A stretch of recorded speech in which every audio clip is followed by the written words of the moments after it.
Episode की शुरुआत में ज्योति सिद्धार्थ के घर चली जाती है क्योंकि आस्था अपने आई के यहाँ रहने आ रही होती है और वह नहीं चाहती कि वो आस्था से इस हालत में मिले।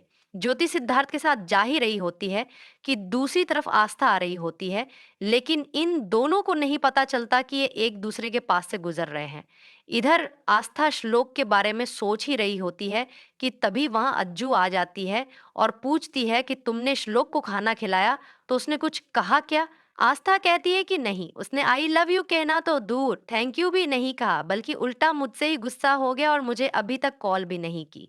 इतनी ही देर में श्लोक की कॉल आ जाती है। आस्था एटीट्यूड में आकर उसकी कॉल कट कर देती है और कहती है कि अच्छा बच्चू, अब मैं तुम्हें बताऊंगी कि कैसे कॉल कट करते हैं और कैसे एटीट्यूड दिखाते हैं। इस पर श्लोक को गुस्सा आ जाता है और कहता है कि तुम्हारी इतनी हिम्मत कि तुमने मेरा कॉल कट किया। इधर आस्था को नींद नहीं आ रही होती है। इतनी ही देर में श्लोक खिड़की से कूदकर अंदर आ जाता है और यह देखकर आस्था एकदम से परेशान हो जाती है। पहले तो उसे लगता है कि यह सब सपना है, वो सिर्फ इमेजिन कर रही है और हंसने लगती है, लेकिन तभी एहसास होता है कि श्लोक वाकई यहाँ है। वह उसके पास आकर खुद को पिंच करती है और कहती है कि हाँ, ये सपना नहीं है। लेकिन श्लोक, आप इस टाइम यहाँ क्या कर रहे हैं? श्लोक बताता है कि कल ऑफिस में एक बहुत इंपॉर्टेंट मीटिंग है, अगर तुम कॉल पिक कर लेती तो मैं तुम्हें बता पाता। इस पर आस्था कहती है कि मुझे पता है कि आप मुझे मिस कर रहे थे, इसलिए यहाँ आ गए। अब आ ही गए हो तो आपको आई लव यू तो बोलना ही पड़ेगा। श्लोक कहता है कि अगर तुम्हारी जिद है यह सुनने की तो मेरी भी जिद है कि मैं बिल्कुल भी नहीं बोलूंगा। आस्था कहती है कि मैं तो बुलवा कर रहूंगी,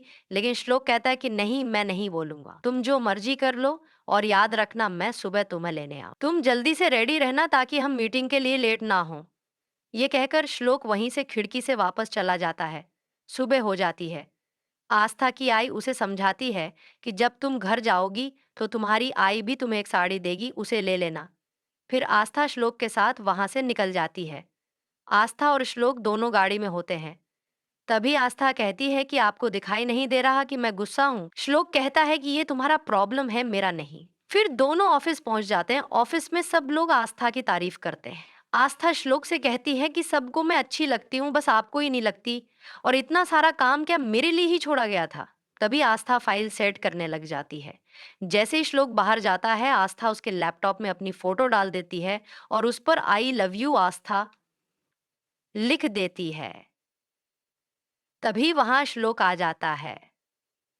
श्लोक सब कुछ चेक करता है कि कहीं आस्था ने कोई गड़बड़ तो नहीं की, क्योंकि वह हमेशा कुछ न कुछ गड़बड़ करती ही रहती है।